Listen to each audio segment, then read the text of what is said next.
let's go back out to W3 Schools to see another JavaScript tutorial. This time, JavaScript statements. Now, the very first line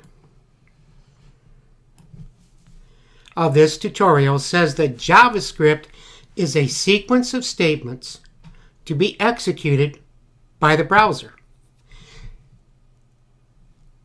JavaScript is just a programming language, a computer programming language, just like any other computer programming language. With it, we create scripts or programs that are nothing more than a sequence of statements that we wish a computer to do. Every programming language has an environment in which the program is run. In our case, the environment is our visitors or client's web browser. The nice thing about JavaScript is that the program is run on your visitor's computer, so it doesn't take up a lot of resources on your web server. Like any other programming language, JavaScript has rules. One of the key rules is that JavaScript is a case-sensitive language. That simply means that a capital letter and its lowercase counterpart are not the same. So be careful when you're writing your JavaScript statements that you use the correct case.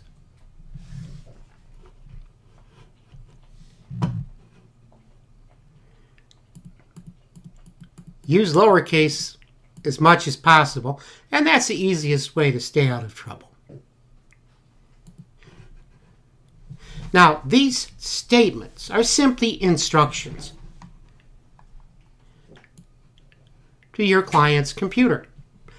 Here is an example. In this case, we have a statement, and it is going to write to the web document on your client's browser whatever text is within the quotes. In this case, hello Dolly. This statement ends in a semicolon.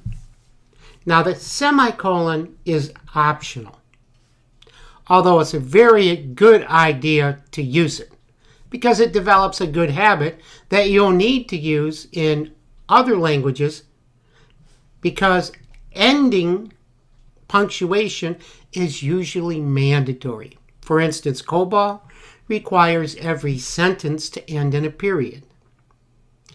Perl requires every statement to end in a semicolon.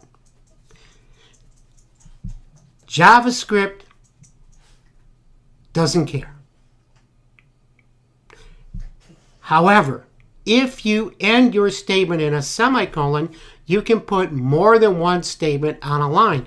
Now, that's not a big deal because it makes your program more difficult to read. I would suggest having only one statement per line.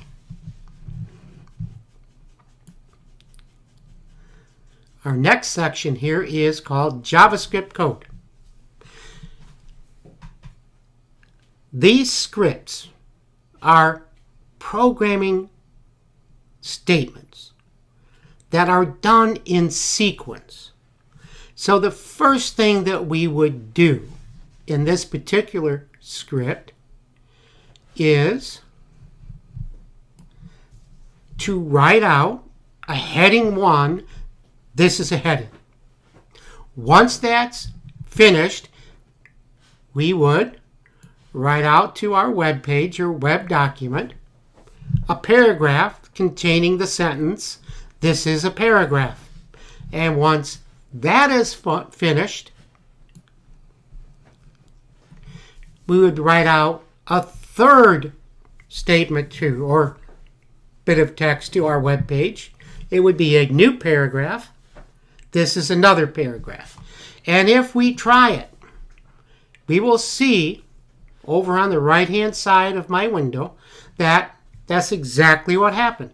Just as if we had put that code into a web page rather than into a JavaScript script. One thing that we commonly like to do is to take statements that are logical units. They're doing the same thing, essentially, or very related activities, and we like to make them a statement block so that they're grouped together. To do that, we enclose them between a left and a right curly bracket. And so even though these three statements are each one complete in and of itself, they are a part of the whole. Now, later on, when we talk about creating functions, this will be important because when we define a function, we have to associate it with a statement block. It will also be very useful when we talk about if then else and looping or repetitively performing a group of statements over and over again. Well, I think that's it for this particular tutorial. So I will talk to you soon.